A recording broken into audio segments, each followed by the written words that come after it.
here, so I'll do that. Okay, thank you so much. And now the only way we interrupt you, maybe Judy could just introduce herself too, because Judy. Oh, sure. Hey, Judy. Hi. I'm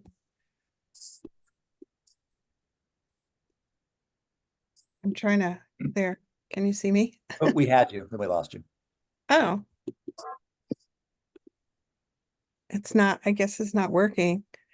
Can you see it now? I can hear you great, but I can't see your picture. Yeah, I don't know what's happening because I keep clicking start video and it keeps not letting me do it.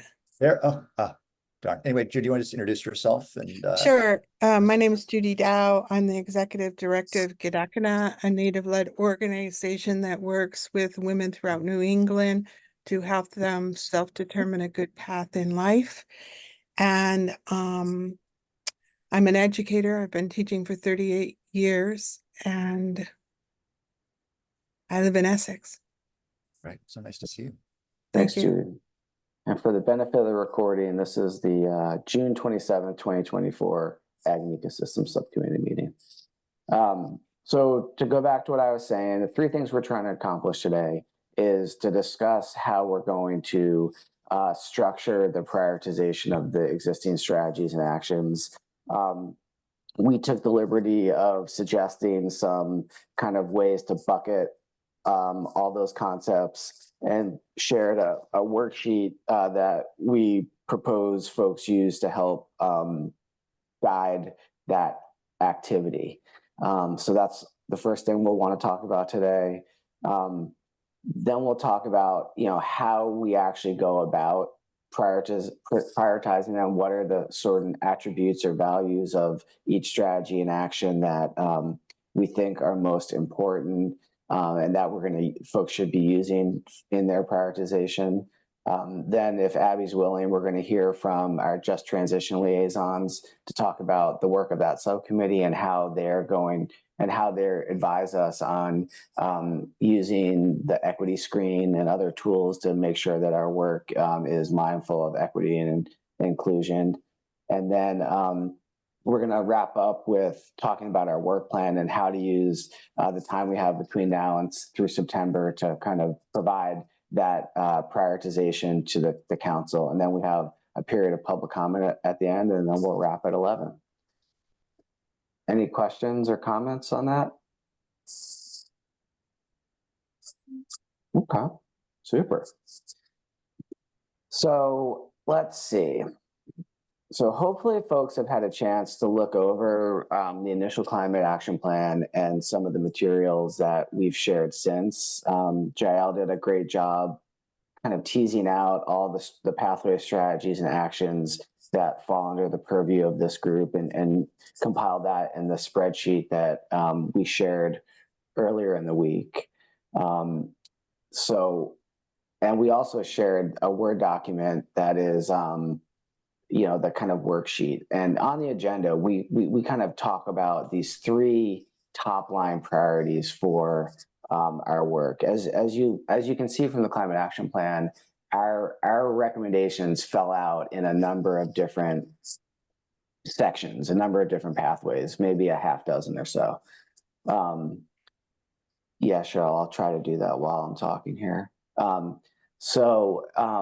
We felt that since we're really looking for a roll up of the really highest priority actions and strategies for this group, that was too many different buckets to pull from, and that the three themes that are identified on the agenda of reduce and sequester greenhouse gas emissions from ag and forestry practices, 1, 2 being support adaptation, viability, economies, and workforce.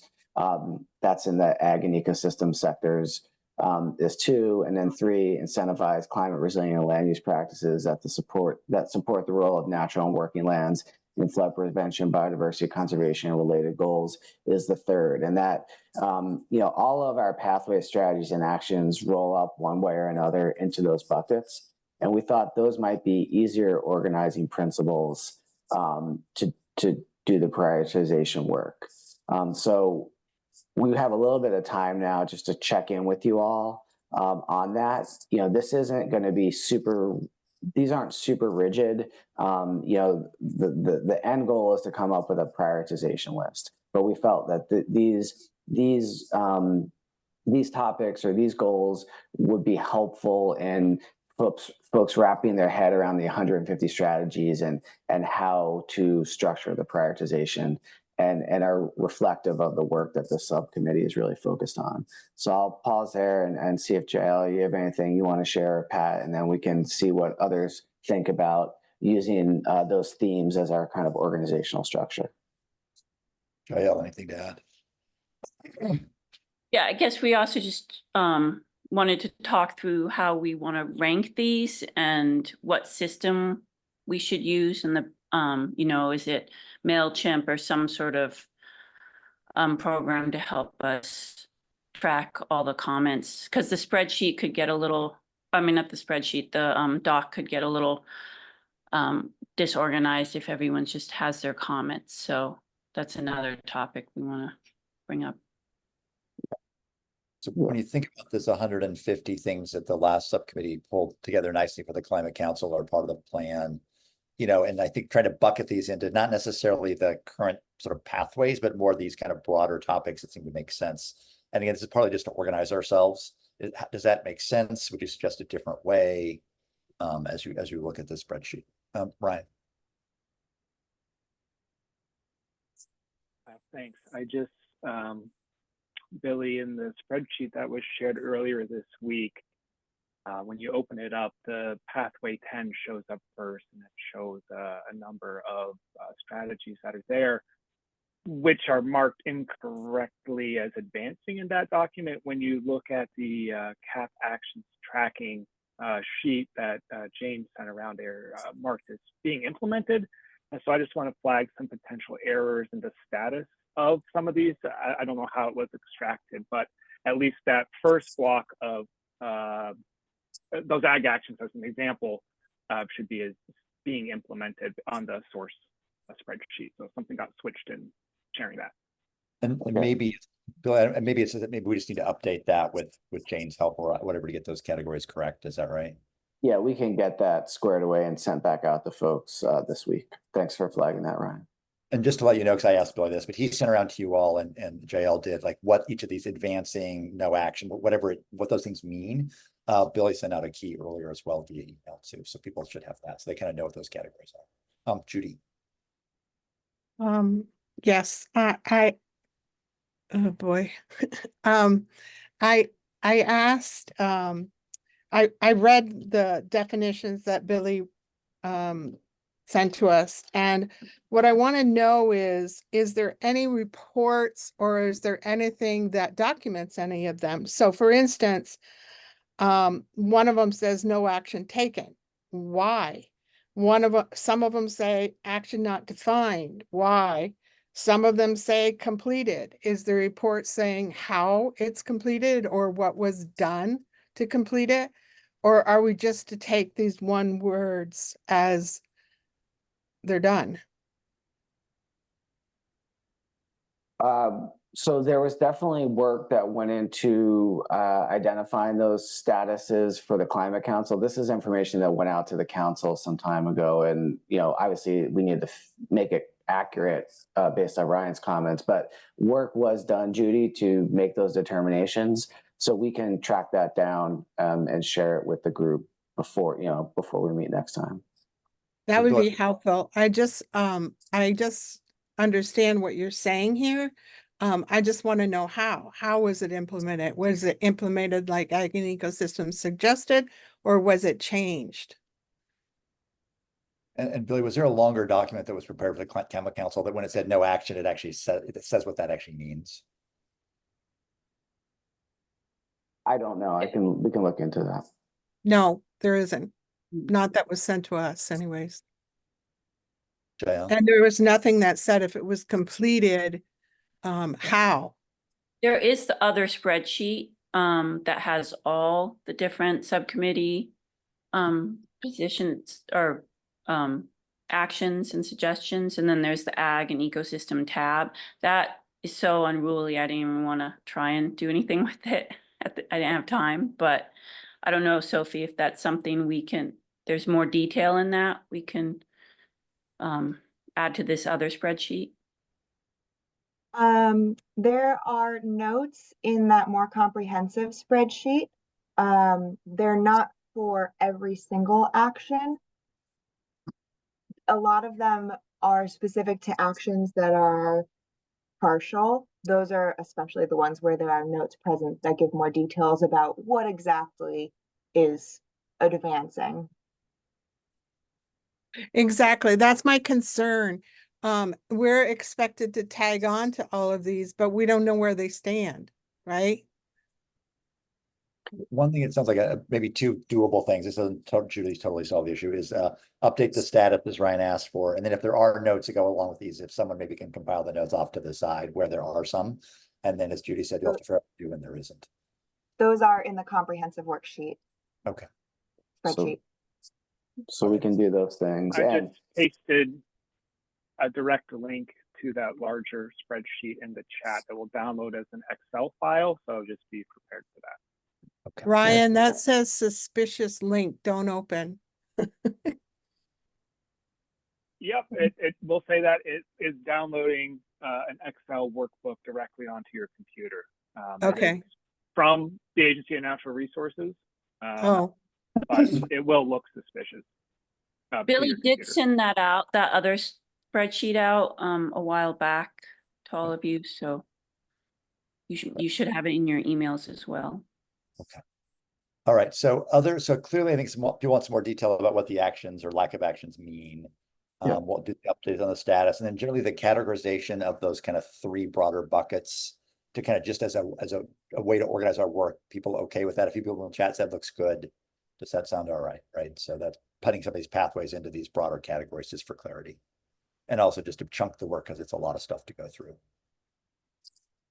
yeah, and at the end of the day, these are just kind of frameworks to try to hang our work on. But really the goal is for you all to kind of come up with what you think are the most impactful actions based on the kind of criteria we're about to discuss. So at the end of the day, don't let all this stuff get in your way. It's really just focusing on what are from your perspectives, the most important things to move forward to the council. Okay. So excuse me, Billy, there's one more. You talk about more information needed on some of them. Is that responsibility of somebody else or the responsibility of this committee to provide more information on the ones you have more information needed?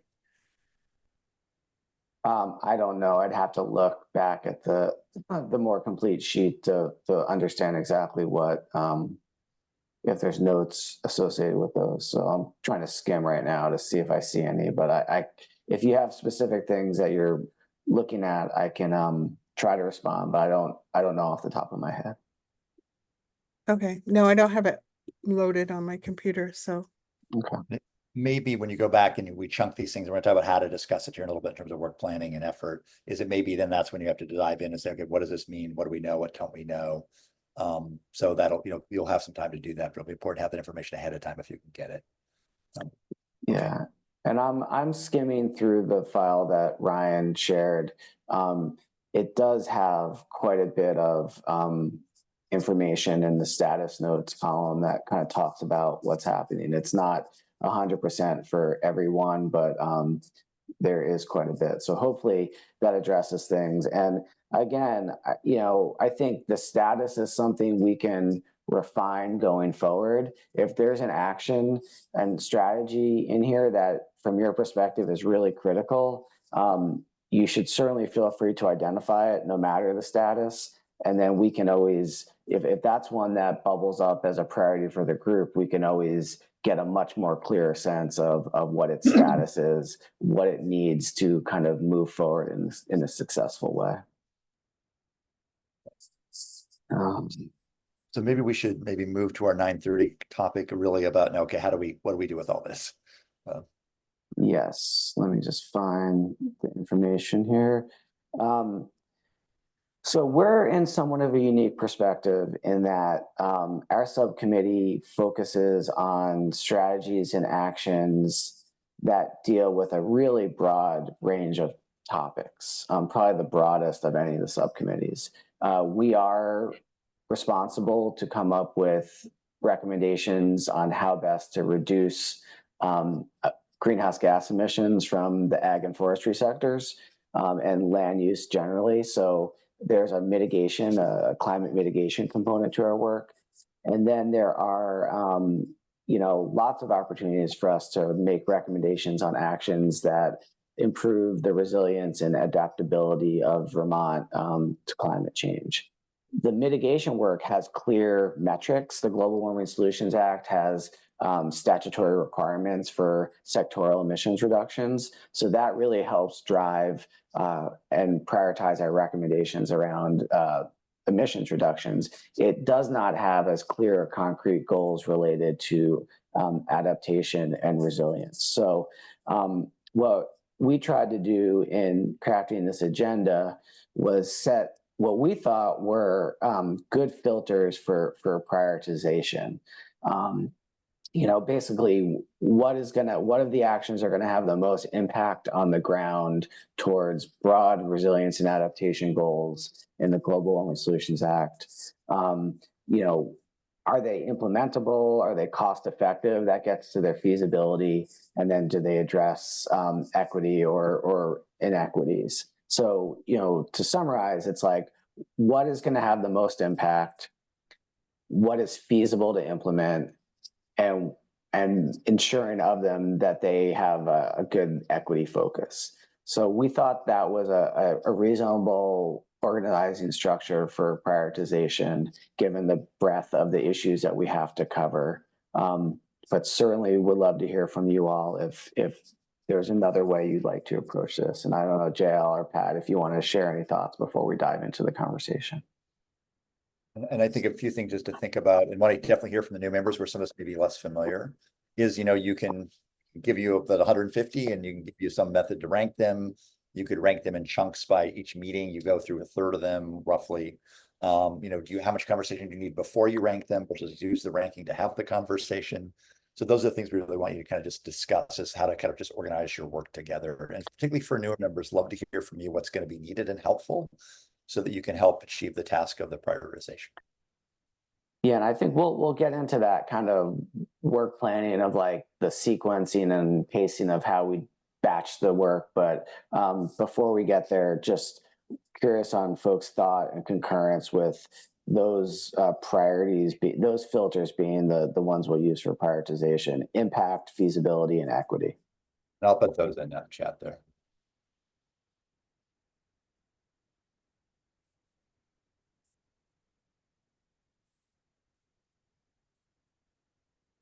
Do those make sense to people? Right?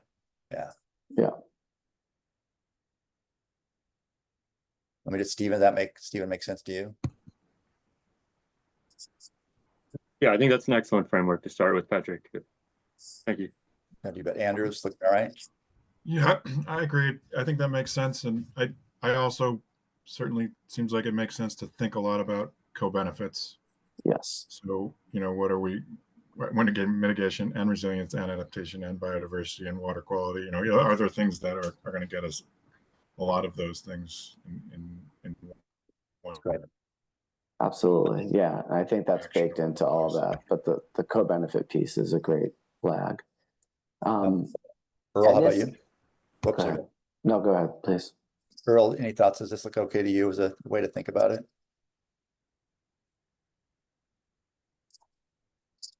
Yeah, those three categories seem to make sense. I guess we'll know better once we start diving in and pulling out priorities, but that makes sense to me.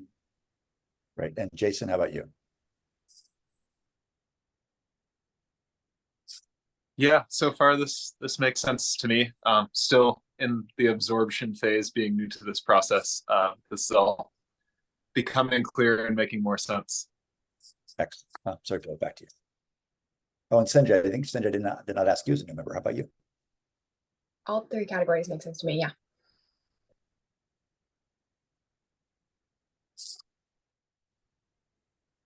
Great. And, these are not defined terms. There's a certain level of subjectivity to it, but I think that's great because you all bring different perspectives and experiences and expertises to the conversation. So, certainly encourage you all to think about how those terms apply through your experience and use them as the filter here. Yeah, thanks, Judy. Equality in addition to equity. And, we're going to hear shortly from the Just Transitions folks to help provide some guidance to us around those exact topics, but that's an important flag.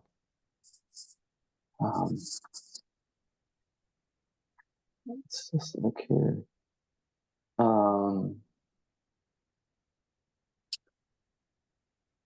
Any other thoughts on this? So, we're going to spend some time prioritizing under these three blocks of themes: emissions reductions, kind of support for working in natural lands, and practices that drive resilience and adaptation. We're going to, within those themes, use the filters of impact, feasibility, co-benefits, and equity/equality to bubble them up. And then the next thing we'll talk about is, how we actually do that. But Ryan's got his hand up first. Ryan. Thanks. Trying to unmute.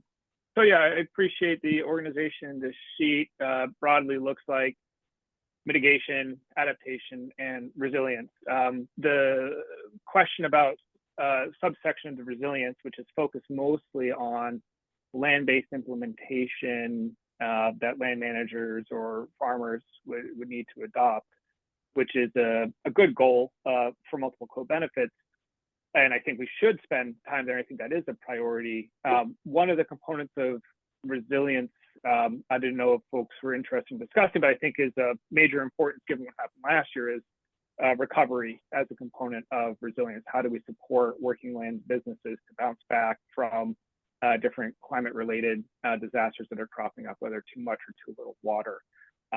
And I think that in some ways could fit under viability or economies, but since there is such a gap that we saw after the flooding last year, I wonder if that's something that warrants its own discussion category, or if that's another topic area we can address through other work that the group undertakes. There are some recommendations in the big old spreadsheet on this topic, so it's certainly something we discussed. But I wonder if that's something that should be elevated for more priority discussion or emphasized more.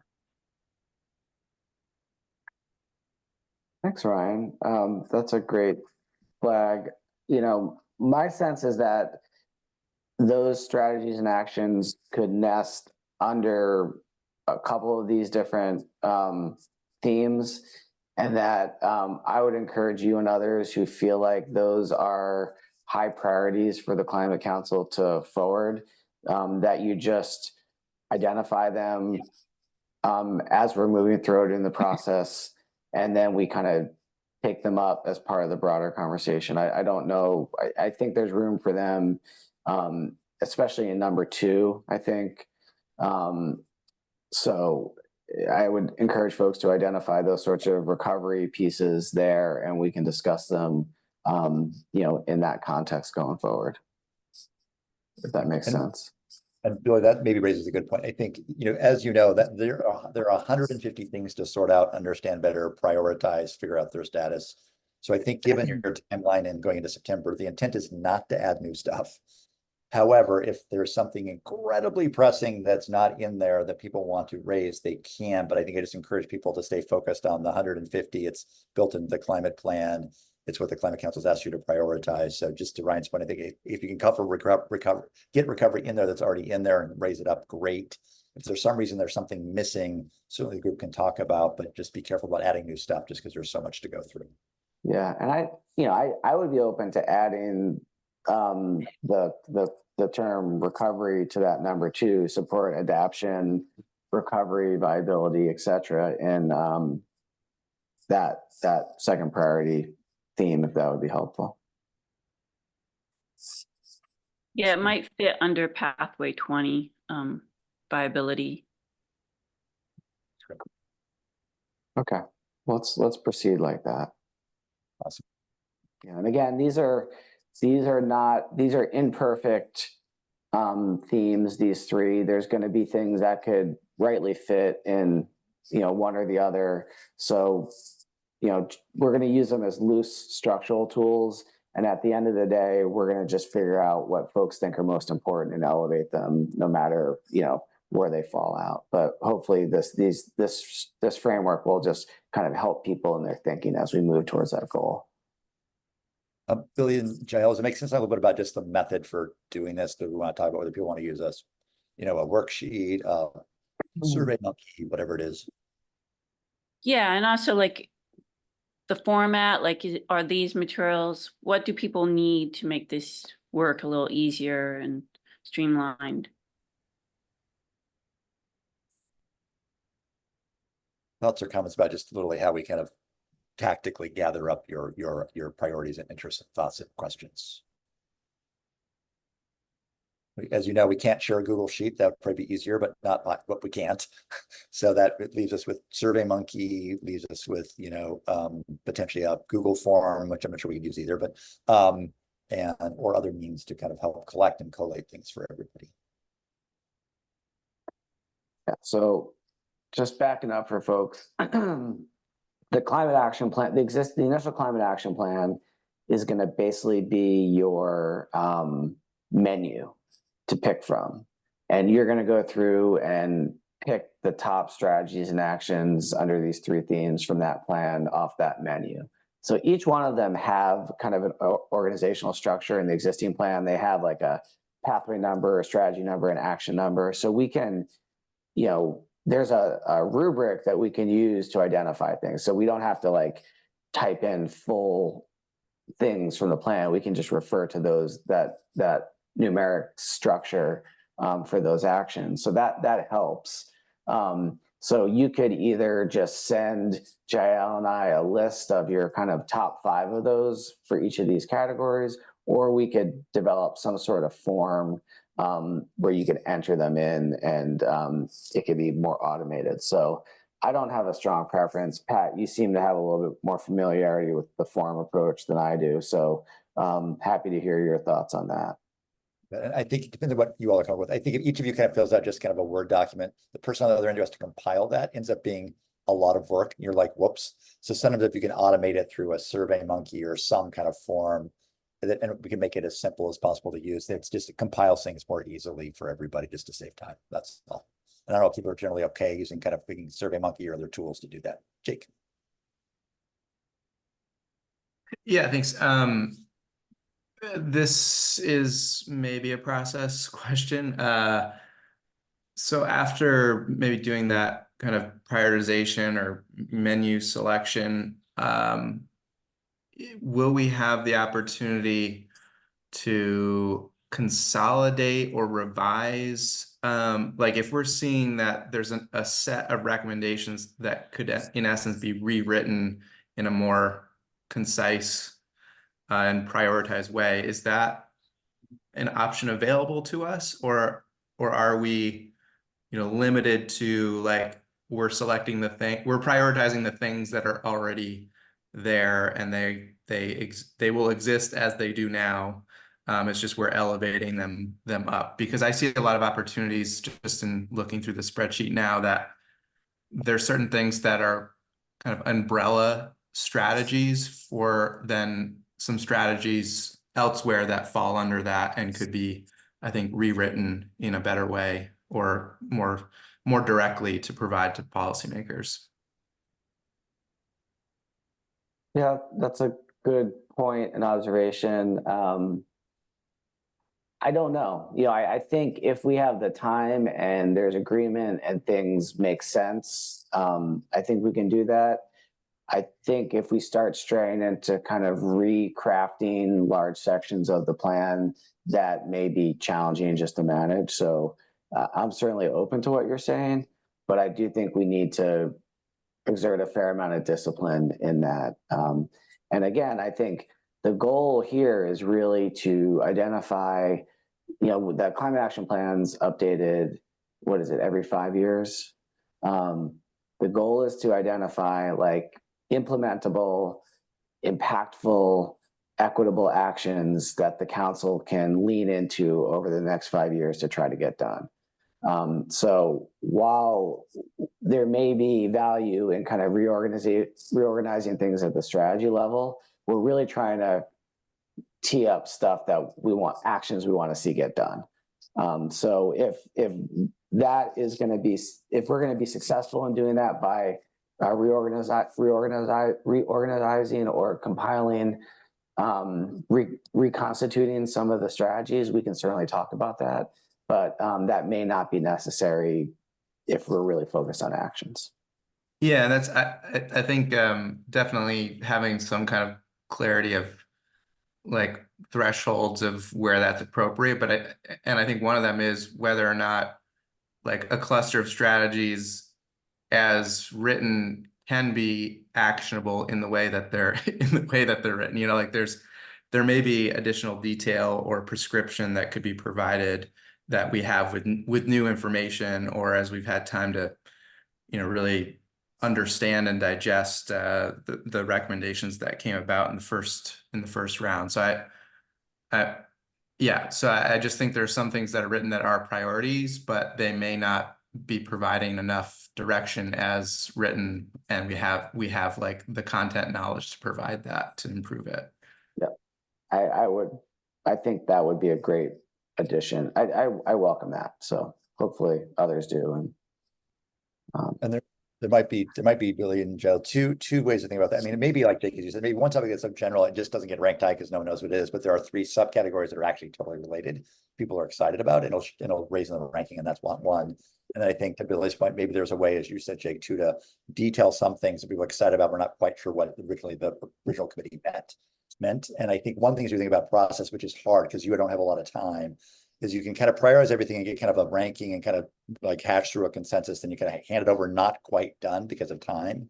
And if you can find a way to leave yourself a little time to reflect on the whole before you hand it over to refine a bit, that would be great. Whether you can actually do that's another matter. Yeah. Thank you.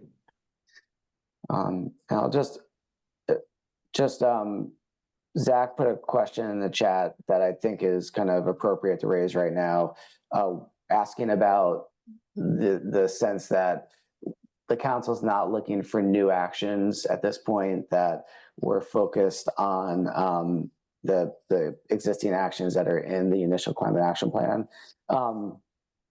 What we've heard from the council is that if there are glaring gaps or areas where there are actions lacking for real priority things, we can certainly speak to them. But short of that, they want us to operate within the existing menu of strategies and actions that are in the initial cap, especially for our subcommittee that develops so many of them. So we will have the opportunity as we're prioritizing to say, hey, this is an important topic for me. There does not appear to be any actions that speak to it. Is there a way that, are there new actions or strategies we should suggest and prioritize? That is an option that is open to us, but it's really intended to be a limited gap filling exercise and not to just open up new themes altogether. So hopefully that's helpful. That's how I understand the kind of direction of the council. Well, and Billy, you've mentioned too about new information or studies that are out there and bringing in some additional testimony to help us understand some like developing science or something to kind of help fill those gaps. Yep, and we're gonna exactly, and that's a little bit later on the agenda based on David's agenda, but I think there's certainly been some analysis and studies that the Climate Council had requested that has been conducted since the last plan that we'll want to learn about. There has been some legislative changes. There's been, new research in ag practices and resilience programs launched in the state, all of which may have a bearing on, how we prioritize our work. So when we come to the kind of later agenda item of our work plan, we'll try to figure out the best way to introduce that information to the group and make sure it's available as we kind of deliberate going forward. Yeah, so we're not closing the door on new ideas. We appreciate, things have happened since the last plan was adopted, but especially for this subcommittee that really served up a significant amount of recommendations in the first plan. I think the council is looking for us to work to prioritize those and really just add where there's glaring gaps or omissions. Any other questions on that? And or if people don't have a strong feeling about platform for gathering your priorities, the co-chairs will work with the staff to figure that out and make that available soon. So, all right, are we ready for an update on just transitions? Sure. And Abby, I think that's you maybe. Yeah. Happy to. Yeah. Can you all hear me all right? Oh, good. Okay, great. I had to switch from my phone to the computer, so I wasn't sure. Yeah, so I just wanted to introduce myself as a member of the Just Transition Subcommittee. And I just wanted to check, is Kelsey here? I know that Kelsey was going to try to join for a portion of the meeting, but couldn't make the whole meeting. Okay. I don't think they're on yet. As I scroll through, I'm not seeing Kelsey here either. Well, I wanted to, let's see, I was wanting to kind of originally just focus on what the Just Transition Subcommittee's charge is in the Global Warming Solutions Act, which is kind of like the overarching responsibility that this subcommittee has had from the beginning, which is to ensure that strategies to reduce greenhouse gas emissions and to build resiliency to the effects of climate change benefits and support all residents of Vermont fairly and equitably. And so it's a big, bold responsibility. While you all were developing the objectives, in the first climate action plan, the Just Transition Subcommittee spent time creating what's called the guiding principles for a just transition. And so I thought I would put that here in the chat, since just acknowledging that there's, a lot of new members in this subcommittee and engaged voices in this process. So these guiding principles may be familiar to some of you, and they may not be familiar to others. And one of the things that happened when the Climate Action Plan for Vermont was being developed is that we were simultaneously creating these guiding principles. And so the timing was such that all the work that your subcommittee and others were doing was happening in tandem to when we were trying to provide guidance around how to ensure that impacted communities and frontline communities are represented, that there's a real focus on mitigating and considering the impacts that the strategies and the work of the Climate Action Plan here in Vermont will have on certain communities. And so, in all fairness, many of the strategies and objectives that were put forth in the Climate Action Plan only had limited opportunity at the time of their development to be kind of like run through the matrix of considering the just transition impacts.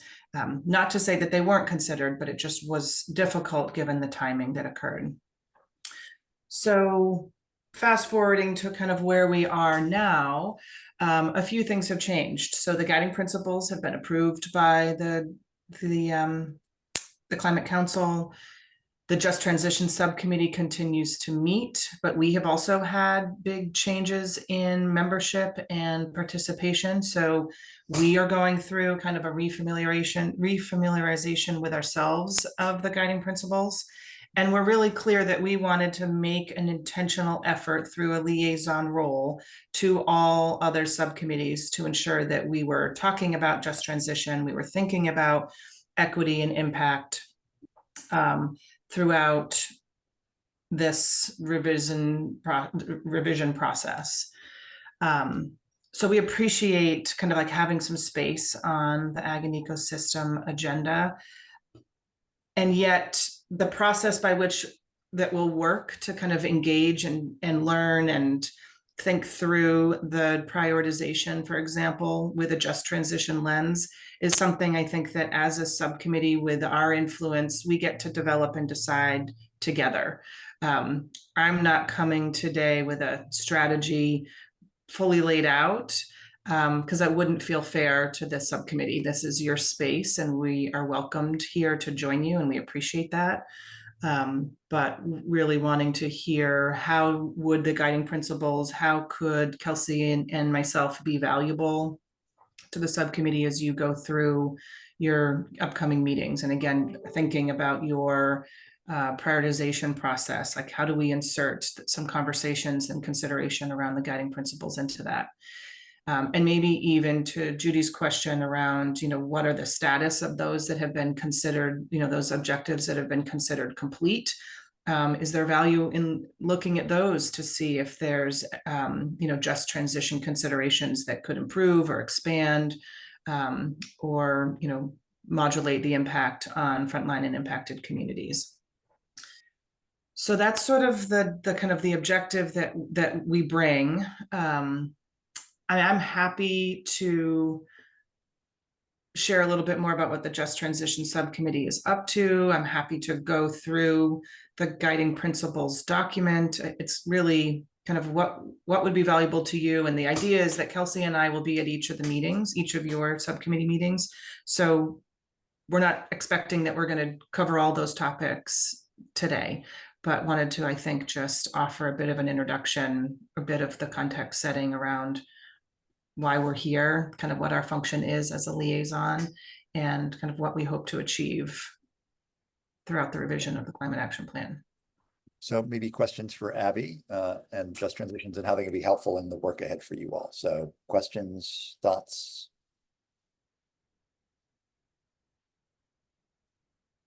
Hi, Abby. Thank you for Pam. being here.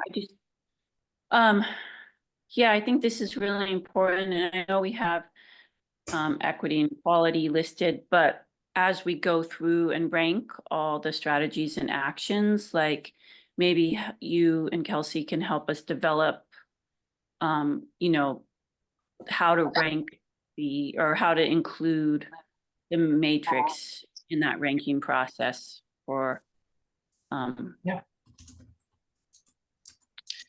Yeah, I think we definitely could. I appreciate that invitation. I think in the guiding principles document, there are 6 principles, and then which kind of are more like the foundation of consideration. So we could, talk about those, but there are things like being inclusive, transparent, and engaging in innovative engagement, accountability and restorative strategies, moving at the speed of trust, embracing solidarity, supporting the most impacted first, and considering the impact on workers, families, and communities. So those are kind of the principles.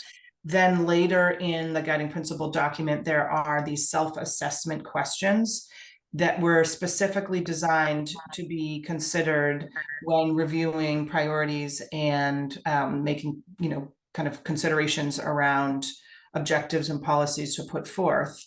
And they are really organized to help ensure that we're reaching and considering impacted and frontline communities, and that we're not just understanding the impact, but actually doing what we can to mitigate the impact on those frontline communities that would be most impacted by, the strategies that are being implemented as a part of the plan.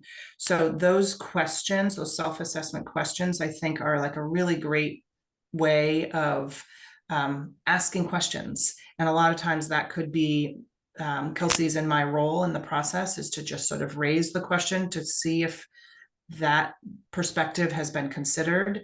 And I'm sure there's a variety of exercises that we could do as part of a prioritization survey or exercise to make sure that the guiding principles are at least kind of like rising in our consciousness and being considered.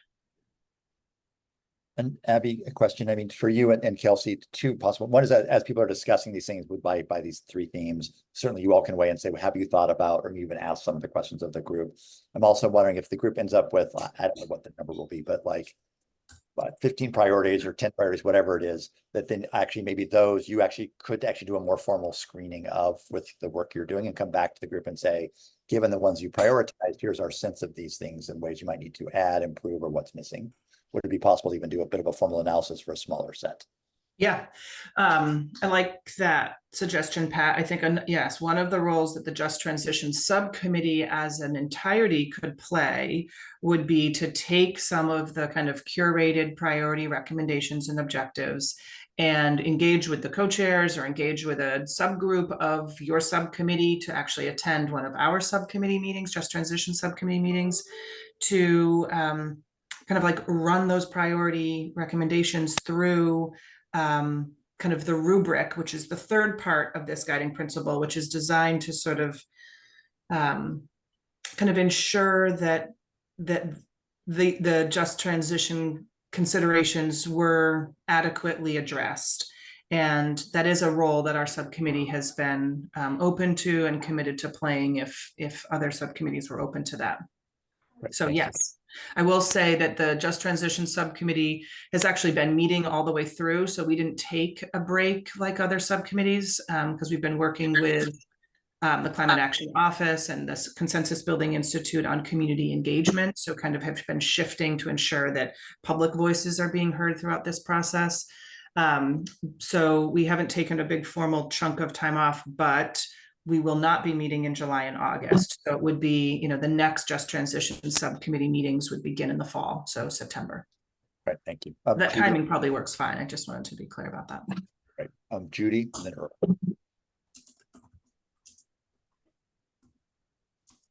Judy, you're on mute. Technology. You got it. I have a question, and I think it pertains to the guiding principles. If you don't think so, let me know. I just recently read an article about a house in the 9th parish in Louisiana that put 10 claims in for the loss of its house, and 10 times it was paid approximately $110,000 to replace the house. Is this something we should consider is it equitable to keep replacing the same house on the side of the river over and over and over and over again? Or is it more equitable to say, hey, this is going to happen the rest of your life. You got to move. Yeah, Judy, it's a great question. I think certainly the conversation that you're bringing up feels very appropriate for the just transition consideration. So, and part of, one of the guiding principles is around being accountable and restorative. And, it speaks to considering the unintended impacts of our actions. And so certainly I think that feels relevant to the example that you provided is the best action to rebuild in a location that has, significant financial implications on our communities, and is that the most restorative and accountable approach possible. So certainly, yes, I think it fits within kind of the considerations of the guiding principles. Earl. Yeah, I have a question about the 3-part spreadsheet that we're to fill out, put in the priorities, and they don't seem to match the 3 priorities that you're talking about, especially equity. So does that go in number 3 on that spreadsheet, which really doesn't mention that? Are we supposed to use that worksheet rather for individual prioritization and then get that back to you I just have a little confusion about that. And if so, does equity fit in priority number 3 on that spreadsheet? And Billy and John, maybe you can talk about, because there is that one document, Earl, if the one you're referring about has like kind of, it's like just a Word document. It's got like 3 buckets, right? And it's not clear how equity or even impact quite fits into that. So Yeah. that may be a starting point. Don't do anything with it yet, but Billy and Jael, if you want to clarify.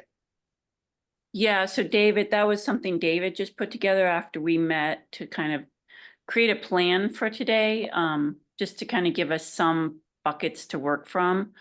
You know, with the idea that we would talk about it more here today and try and, you know, redevelop maybe another way of prioritizing these strategies and actions. And yeah, I mean, this idea is to maybe go through this whole 150 strategies and actions, and then kind of individually prioritize what's important to us, and then together run it through the just transition rubrics or something. I mean, that's something we need to hash out a little bit more.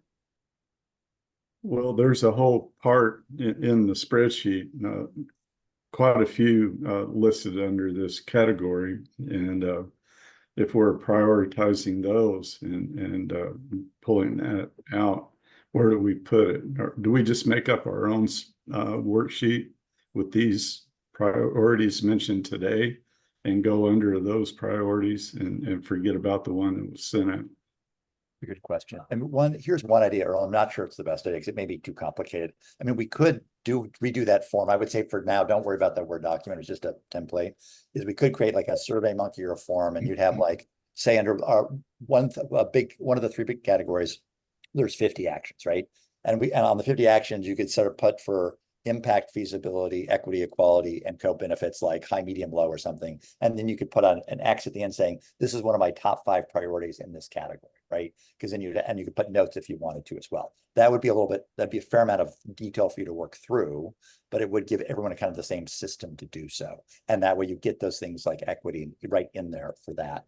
Another way to do it would be simply to say, okay, here's the category, here's the 50, tell us your top 5 and why, and you keep it a little bit more qualitative. So it's really kind of what's going to work for you all and what you can stomach to actually do in the short time you have. So it's a great question. And I don't know if you have thoughts on that.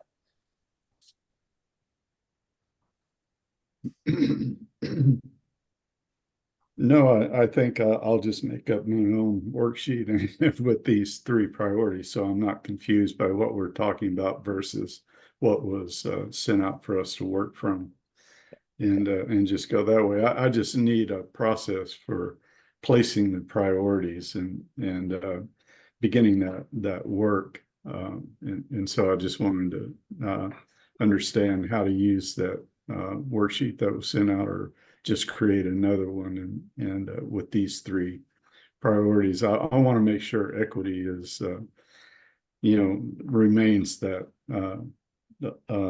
top one of the 3 top priorities, and that we organize all of that so that we can see it and prioritize it properly and work with just transition to ensure that all of this is equitable, that we're prioritizing. And Yes, with that, Earl, sorry, sorry, Patrick. That worksheet was just a suggestion to help the conversation. And today we're looking for feedback from all of you in terms of what process would be easiest to go through all of this, this spreadsheet, and then make sure that it's considering, the guiding principles and everything. So if you have suggestions on how to change that worksheet or a better process, we're totally open to that. Okay. And, the other idea that came up, and Billy did mention this, but, we take the first pathway, like at our next meeting, we take the first pathway and we just spend some time talking through that pathway so that we all understand what these actions and strategies mean. We could run it through the rubrics together, the guiding principle rubrics together, and then we could go off on our own and prioritize everything. So there's a lot of different ways we could do that. And if you have a better idea, please share it.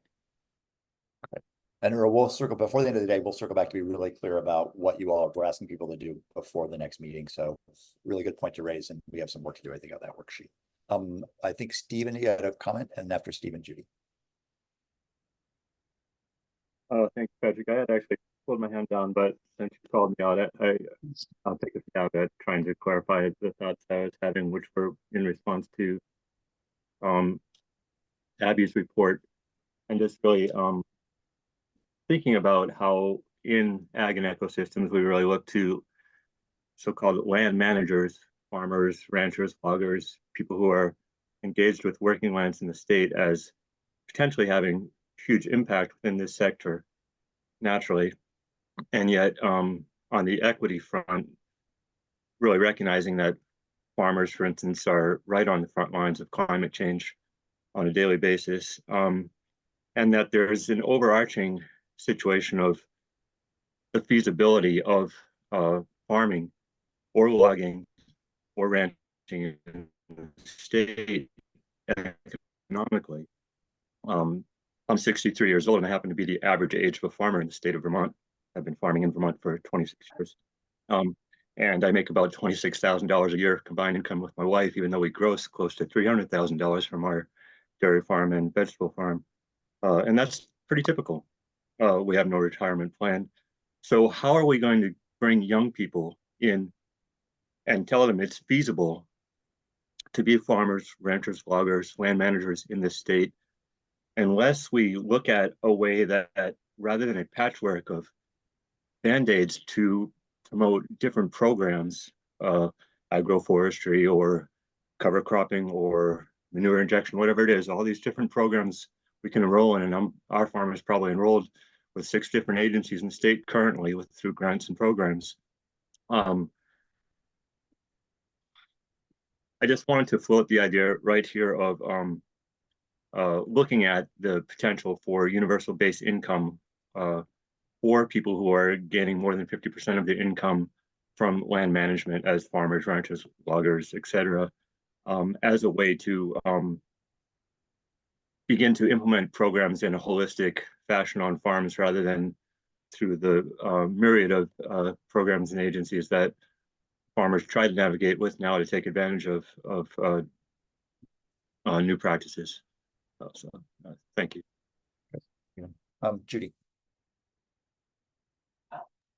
I'd first like to say all lands are working lands, and that equity, I believe equity should be the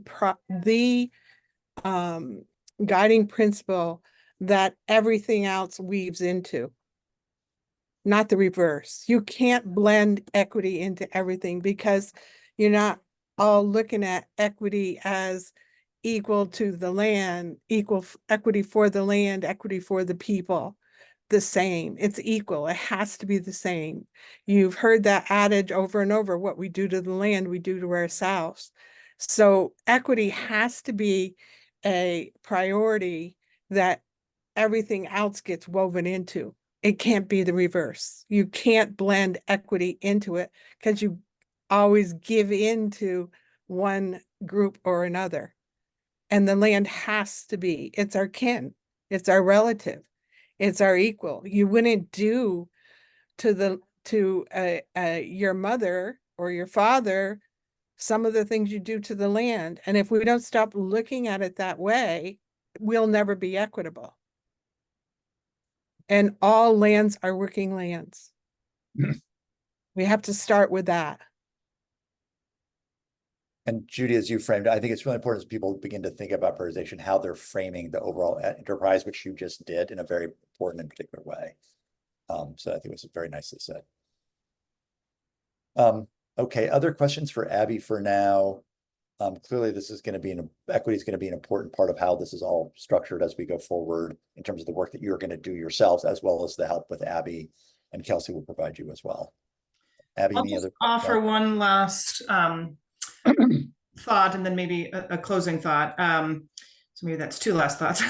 There's going to be a collaborative exercise opportunity for the Just Transition Subcommittee members and co-chairs of all other subcommittees. So Billy and Jael are both invited to join on either July 25th or August 6th for a session on like skill building around incorporating the Just Transition guiding principles into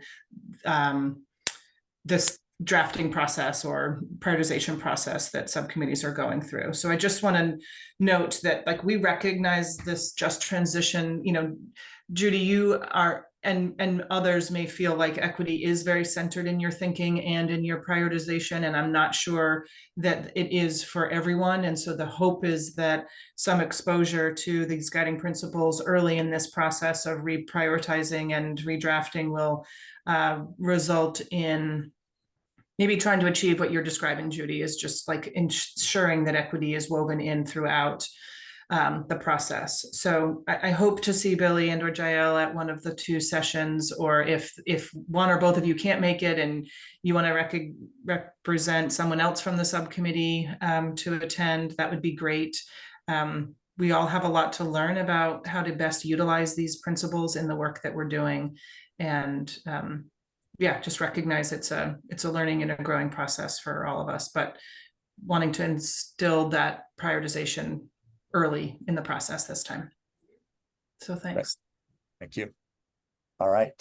So Bill and Jael, I think we're to our kind of work planning part of the agenda.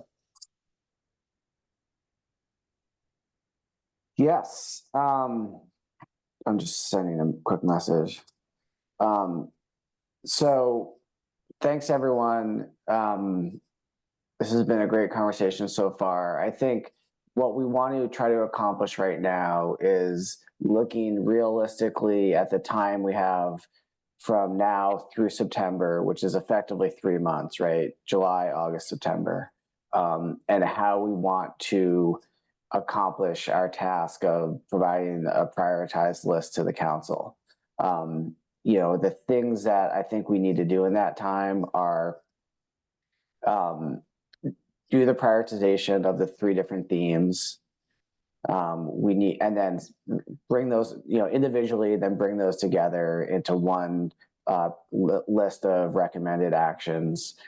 We need to hear about any relevant new information, updates, or changes that have occurred since the last plan that might inform our prioritization. And then we need to make sure we're adequately leading with equity and integrating the guiding principles in that prioritization work. So that's a lot. You know, and I'm sure there's other things that we can and should do, but those seem to be the kind of core tasks ahead of us. You know, we've got 3 months. We could continue to meet. So what I would like to do is kind of map out how we use that time and to accomplish that stuff. And we don't need to completely nail it down right now, but just so we all understand the arc and expectations, I think would be helpful. So if we were to meet monthly, you know, that would be 3 more meetings. Not sure that is going to be enough to get that done.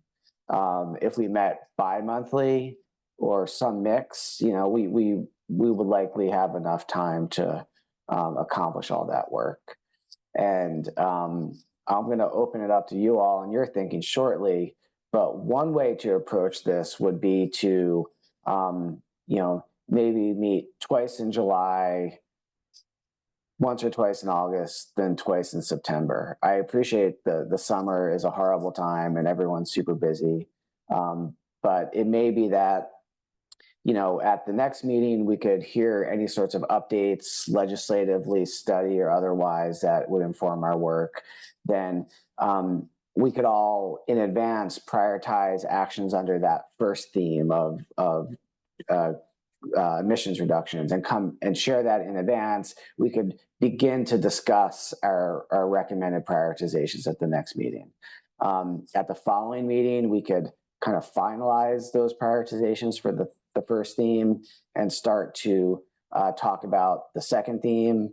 You know, at the following meeting, finalize the second theme, begin the third theme, and then at the next meeting, you know, kind of pull it all together.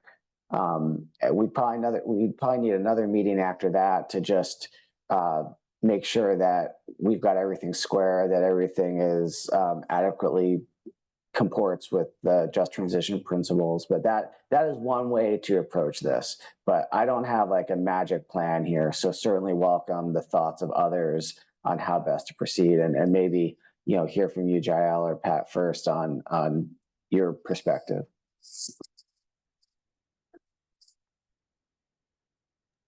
Patrick, you're muted. Thank you. I just anything to add to what Billy just said? Or just maybe a straw dog to talk through.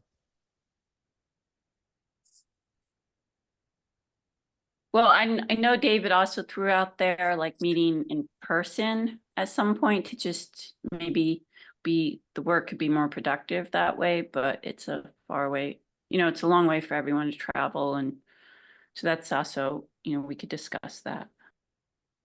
And one thought, Jill, just to build on that, is it might be a lot of this work to get going on you can do online just like this, but maybe that fifth meeting that Billy suggested, and I'll try to put what Billy put in chat as just a straw dog to talk from, is when you actually pull it all together, you're hashing through final issues, and that one might be really important to be in person. So you do most of these online. We'll talk about, you know, frequency, as Billy said, and how long for each, but maybe that fifth one would be important to be all together. So I'll try to put in what Billy suggested in chat as kind of every other, you know, twice a month, roughly 6 meetings in total to get the work done by the end of September. What do people think about that general format? Recognizing it's the summer, you all have many, as Earl described with his mini hats, there's a lot you all are doing. So.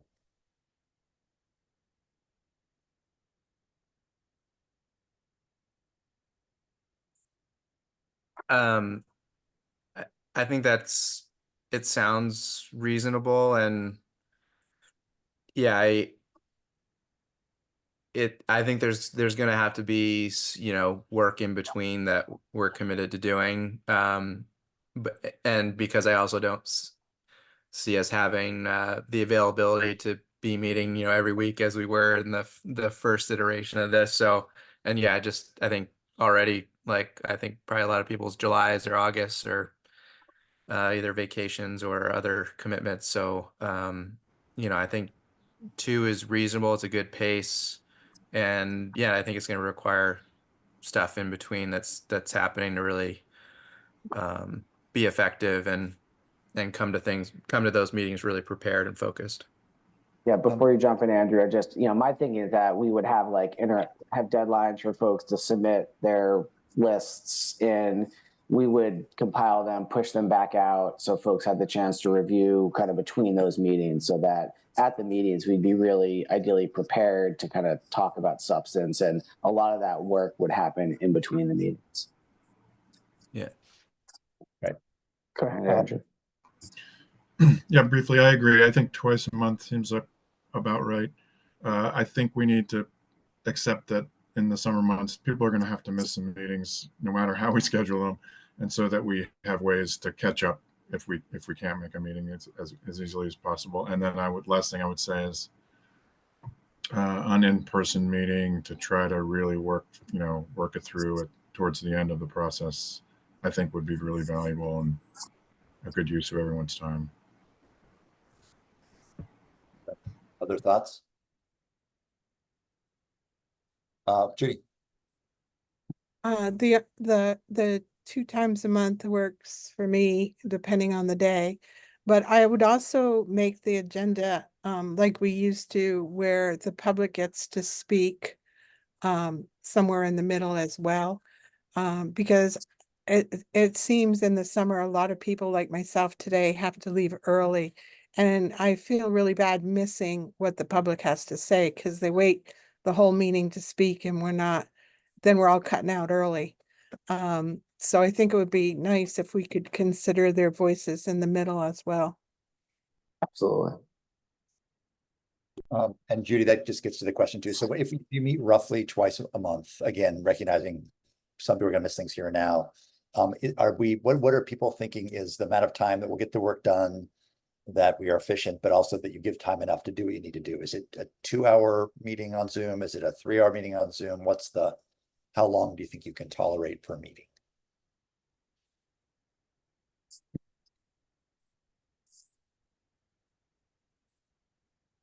I usually don't like to go much more than 2 hours, but certainly can go longer if necessary. But that seems like a reasonable amount of time to try to get stuff done. Maybe you start with 2 hours. If it turns out that's not enough, you can expand it a little bit. And if it's just right, you can keep it. How about that? Okay. And the in-person one might be longer, but that you'll figure out when you get closer to it. Okay, so I think we've got kind of 6 meetings lined up, twice a month, 2 hours each. One, maybe the 5th one in person, probably a little bit longer. Work in between both individually and then for the co-chairs to compile and send back to you results, then for discussion. And then I think what we'll need to build into this too, potentially, is obviously equity will be in part and parcel of all the discussions, but we may need a little bit more from Abby and Kelsey and the group even as well at some point, which we'll have to think about where that fits in as well. So I think another consideration we'll have to fold in. And then it sounds like, Billy, that what maybe our next meeting will be, primarily kind of updates on new information plus starting in on theme 1. Do you want to just give a sense of what you think those updates are going to be in that next meeting, just to give people a flavor for that? Sure, and I'd welcome input from others, but there were at least 1 or 2 kind of technical analyses conducted that were kind of a result of the initial climate plan. One in particular was looking at the calculation of emissions from the ag sector and different strategies to reduce them at a gross and net scale. So I think, if Ryan and the folks within ag interest think that would be important, we can certainly share that. There is a resilience implementation strategy that is a partnership between the state treasurer and the executive branch that is underway, that's identifying kind of priority opportunities and gaps in the state's resilience work and a mechanism to fund those, which I think would play into a lot of the work and actions that we're recommending. That, a lot of the stuff will be brief, or we can just share it in writing and take questions. But I think that's another piece. There's been some legislative action this past couple of years that moved forward some actions that we had recommended in the past related to resilience and adaptation. So we could certainly provide like a legislative update of things that are moving forward. And then I know there has been, some innovation in the ag space, some new practices and programs that I think Jael is familiar with that, may be of interest to the group. So that's kind of like new studies, new initiatives, legislation that have a direct impact to our work. I think my thought is that we would provide that like a written summary of all those things in advance of the meeting, and then just have a period for folks to discuss and ask questions, but not necessarily get presentations unless there is things in particular that folks wanted to hear about. Any other kind of new and important information people want updates on that we can get you in writing or some other version, depending?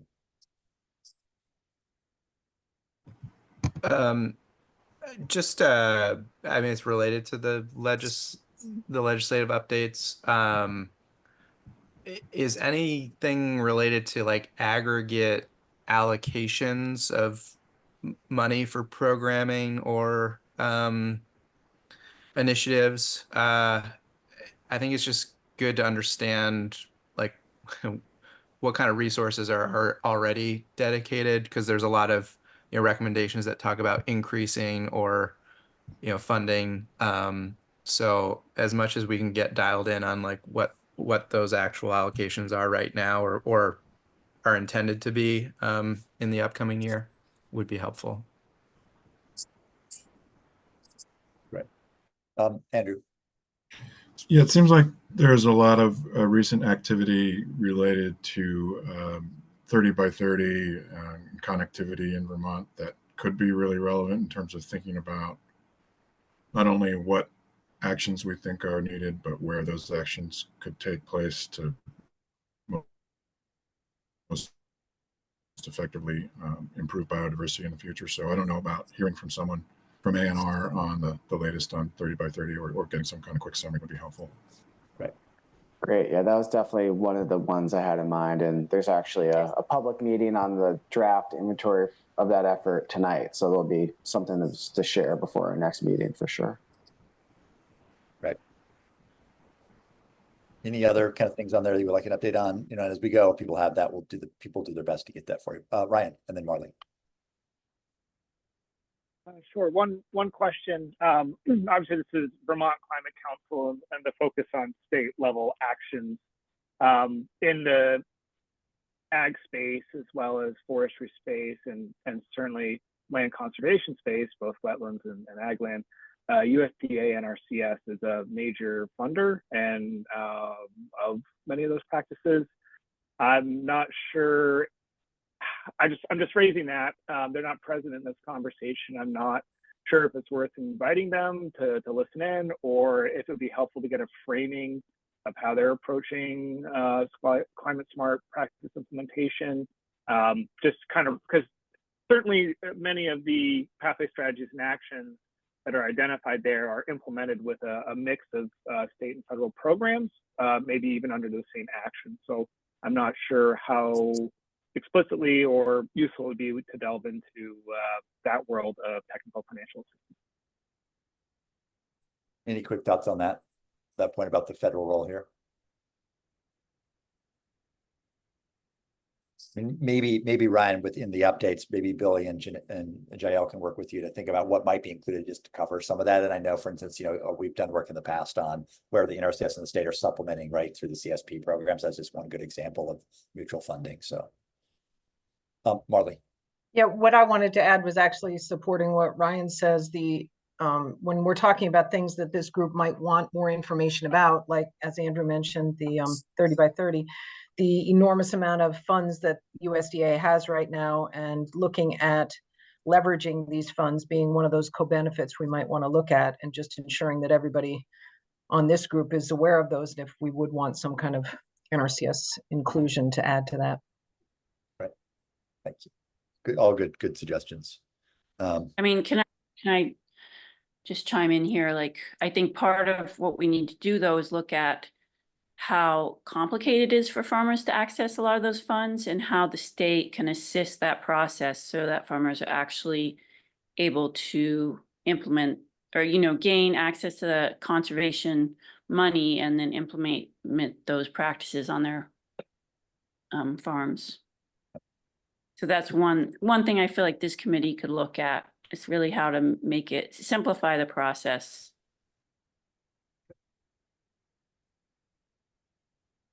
Right. All right. Any other thoughts on this one? Right. So Billy, I've tried to keep a list of action items. So I don't know whether it's worth now or soon. I'll kind of go through those, make sure we have all those things right. See if there's any other comments on kind of our work planning, and then we can go to public comment after that. What do you think? Yeah, I would like to try to talk a little bit more about just schedule, right. Knowing that, you know, if we are going to meet twice in July starts in 2 days or 3 days. So given we're kind of at the end of the month, you know, I might suggest that we generally shoot for like a mid-month meeting and an end of the month meeting. So that will give us a little bit of time before our next meeting to do a little bit of work. And, you know, I don't know that we can schedule effectively right now. So I don't know what folks' preference is. I'm happy to put out like a scheduling tool later today or tomorrow, where we can try to find meetings for the rest of the summer. Or if folks want to kind of spend a little time looking at calendars right now, we certainly can, but I know that can be painful. But before we answer that, Ryan's got his hand up. So let's see what he has to say. Sure, thanks, Billy. Not sure where this comment is best placed. Kind of related to scheduling, kind of about topic areas. Responds in part to, you know, Jake's question about how much current funding is allocated to programs, and Judy asking about, it says it's being implemented, what does that mean? And I know we have finite time and resources. My question is, would it be useful to get a sector by sector update on implementation trends? Like, I know we'll be discussing about that as we talk about these different action areas, but I don't know if a framing summary of, you know, what's happened since GWSA was passed, since the last cap was passed. But kind of an update on kind of the nuts and bolts of existing program implementation would be helpful to frame what those strategies look like, or if that's something that will naturally come up as part of the discussion process. So I guess my question is, review section before digging into ranking, or do we do that through the process of reviewing and ranking? If people have questions, we delve into those programs. So just something I'm knocking around in my head, not sure the right way to do it. Sure. So a couple things. I think after this meeting, we are going to kind of reshare or redirect people to the more comprehensive spreadsheet that has notes associated with the status. So it explains a little bit more where the recommended actions are in, whether they're kind of complete, inaction, whatnot, and a little bit more substance there. So that is one way to get at that. I think I would certainly welcome for the written materials that we provide in advance of the next meeting, if the ag agency or others who have insight into some of these programs or initiatives that are central to our work, if you want to kind of provide an update that we can include and share with the group, we can certainly do that. But beyond that, we may have to just kind of discuss where things stand in real time as we're kind of prioritizing them if they come up. That's my initial take, but certainly defer to others.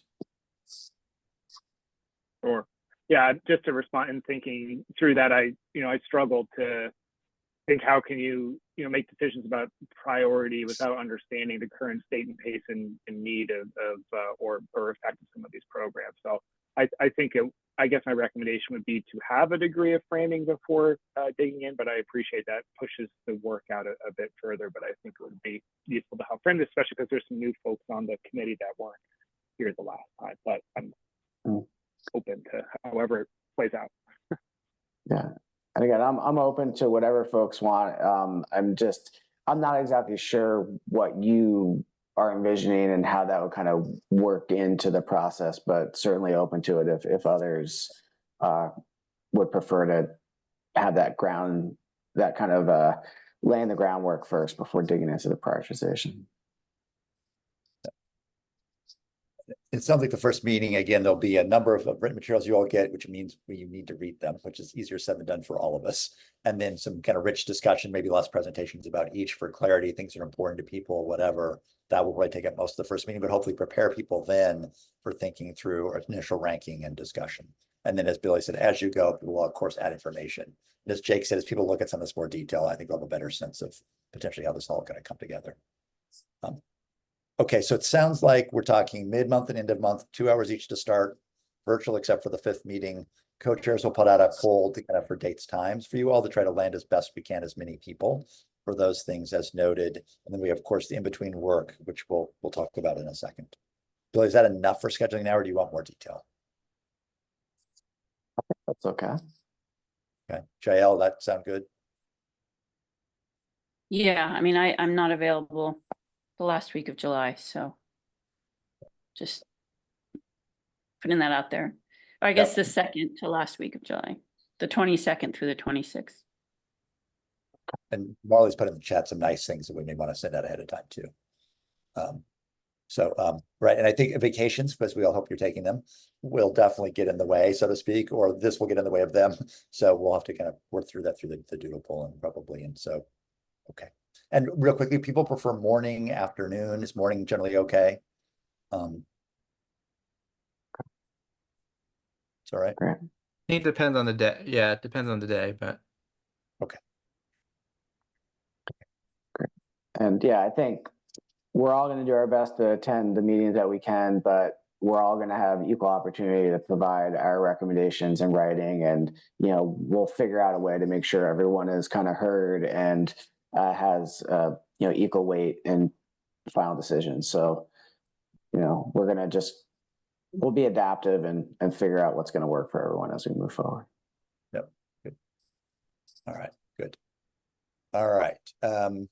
Let me, I just want to name, we'll follow up in writing, of course, but just I want to name several things we've covered today, and then we'll do public comment and close, if that makes sense. So I think people have affirmed the 3 kind of kind of broad themes that Bill and Jael listed are going to work for our work together. We're going to update the work that Excel spreadsheet with the status of things to get the new updates so that'll get updated. You'll get that detailed spreadsheet with all the notes for some of those actions to understand better what those actually sort of status means. We're going to add recovery, I think, to number 2 is one of the important things to be talking about.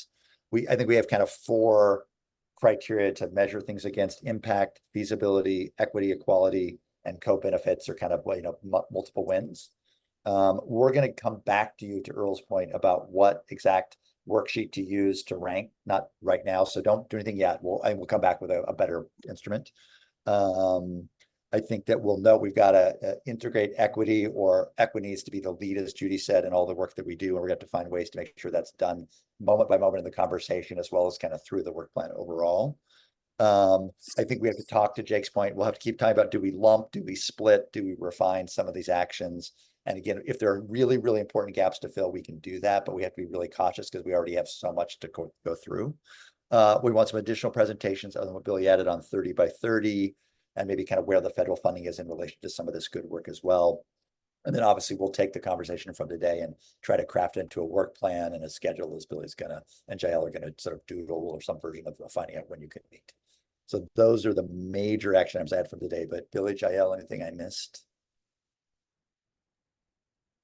I think that sounds good. The only other thing I'd ask of folks is, if you have a preferred email address that you want to get all this stuff, can you just write me on that? Because you each have like a state partner email address, which I will be using going forward. But if you also have a personal address that you'd rather get stuff at, I know some of you have already reached out to me, but if you wouldn't mind just doing that again, just so I can have it all in one place, and I'll update our contact list based on that. So if you could just shoot me an email, I'll put my email in the chat just so it's easy for folks. Right. I would appreciate that. Sorry, go ahead. One thing just to note for homework, so I think I'm gonna check with the co-chairs. I think the homework is gonna be nothing tomorrow. There's some work for the co-chairs and staff to do to get back to you, but I think there's gonna be a bunch of reading coming your way soon for that background information that we hope and expect people to read before the next meeting. So again, enjoy your 4th, but expect some serious amounts of reading to get done. And whether or not we actually send you the instrument to sort of to prioritize the first theme, or we do that second meeting will be determined, but that will be a homework relatively soon too, just to name it. Okay, public comment. So again, encourage people who are members of the public to make a comment. You keep it directed towards the conversation at hand and the work we're doing. That would be most helpful. And just state your name and affiliation. And the committee doesn't have to respond. You're taking it in, listening. If you want to respond when we're done with all the comments, you certainly can. So if anybody wants to make a public comment, just raise your hand and we'll call on you.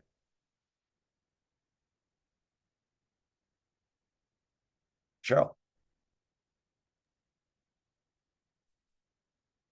Hi.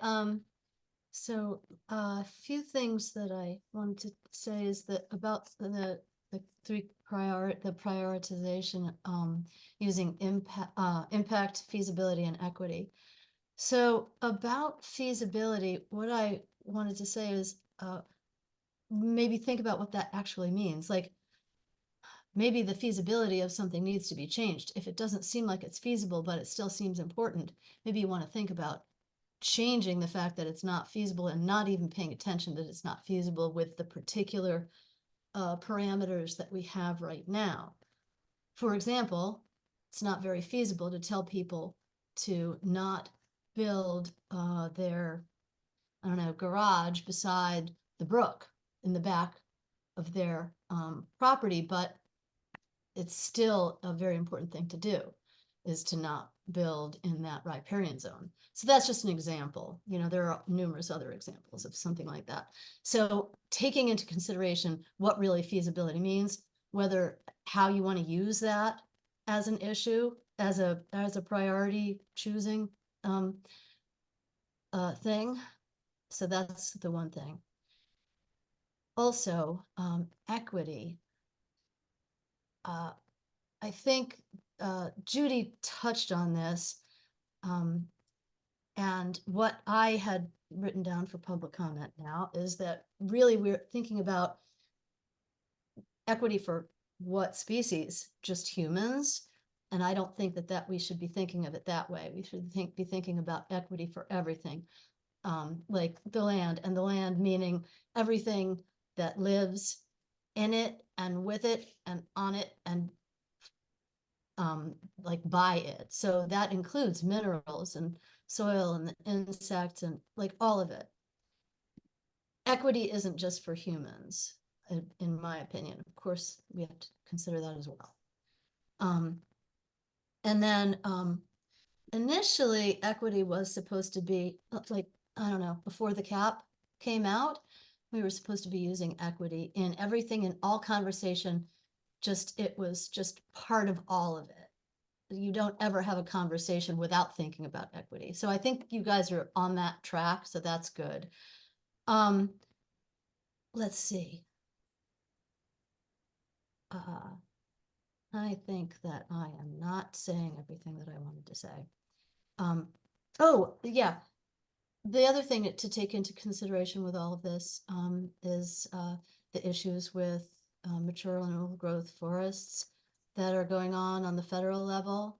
And so really to think about using that information in the executive order and the amendments that are coming up in everything you're doing now. And there's more, of course, I forgot it, but there's always next time. Thanks very much.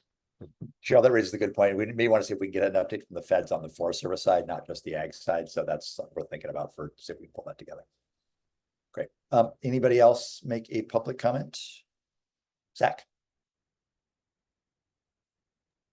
Thank you. Just getting my audio and video going. Yeah, good morning, everybody. Zach Boyer. I'm the Executive Director of Standing Trees, and appreciate the chance to comment and appreciate the conversation this morning immensely. And I wanted to ask a question and make a brief comment. One question I have is, it would be great to better understand how the public, non-committee members, can best weigh in. Is it to use the same prioritization spread, worksheet, for example, and, provide you with recommendations in the same format that you will all be, going through that process yourselves? Is there some other way that would be useful to hear from the public, in a way that really helps you plug in with the process that you're going through? So that's just a big question for your consideration. That would be great to hear about maybe at the next meeting, is the way that we can be most effective in conveying thoughts, information, recommendations to all of you. So just want to flag that as a question. And then going back to the conversation around either kind of prioritizing what's already in the cap versus bringing in new information. It's great to hear that there is going to be, I guess, a discussion about what has changed since the last, or since the first cap was completed. But I do want to just flag that if the prioritization process is emphasized and it's really de-emphasized to bring in new actions and strategies, there will be a lot that is missed potentially and what could be done going forward. And two reasons for that I'll just flag right here are that biomass still is up for debate in a way that many people wish it wasn't. And in the first climate action plan, biomass didn't really show up. Biomass electricity didn't really show up very much because the conversation was essentially tabled and continued beyond the completion of the first climate action plan. And so if we're just kind of prioritizing actions from the first cap, we wouldn't necessarily have a chance to, move forward on issues related to biomass electricity. I just want to flag that as one example.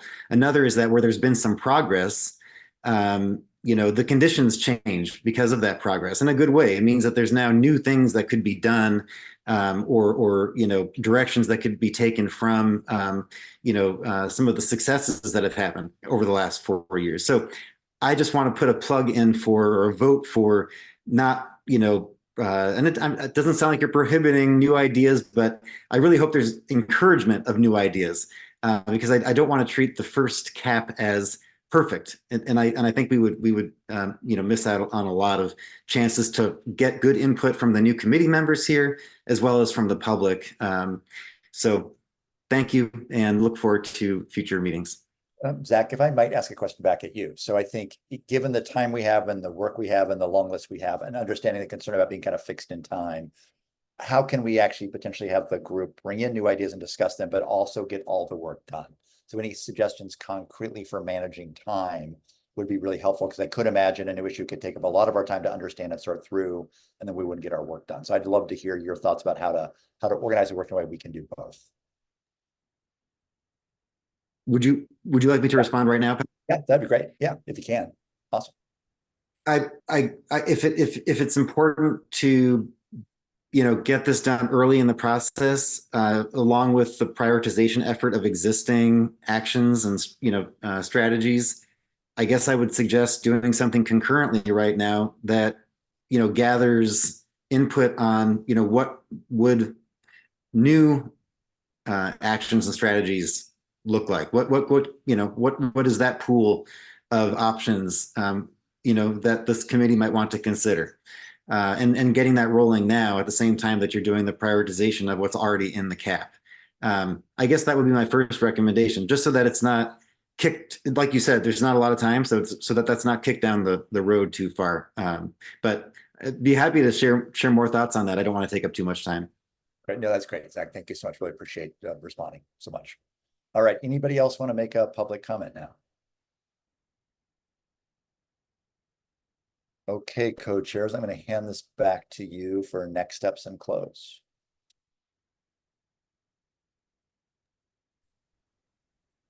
Cool. Well, thanks everyone. There's a lot we packed in here today.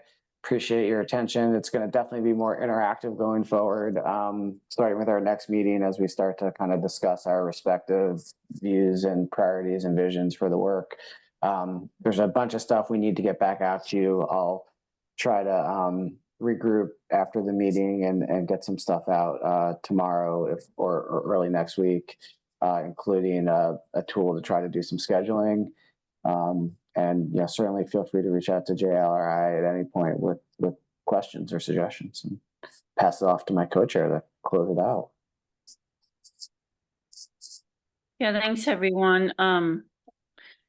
Yeah, I just want to touch briefly on what Zach said, because there's a lot in these strategies and pathways, and I think we can do a lot with them and a lot of really good things. So really read through them carefully and do your homework, because that's how we'll accomplish all of this in the limited time we have.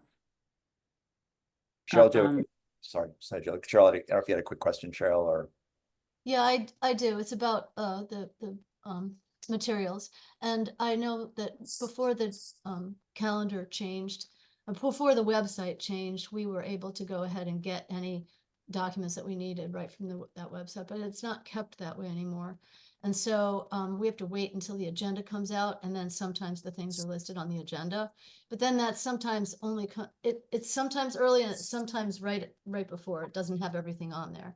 So if we're going to be able to weigh in on what we need to look at the documents and the information that everybody else is working from, if we're going to be able to give valuable input, the kind of input that I would like to give at any rate.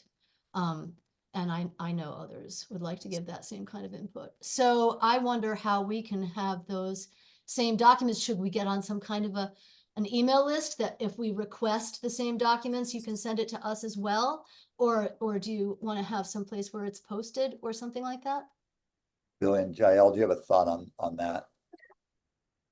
Yeah, I think my initial reaction is that my preference would be that we just update the calendar with the agenda and the relevant items sooner. Once we have a date set and we're in the process of sending materials out to the members, we can just update the website and that information will go up. So let's try to proceed that way. And if that doesn't work, we can figure something else out. And we'll just keep checking the website to see if you've added something regularly. Okay.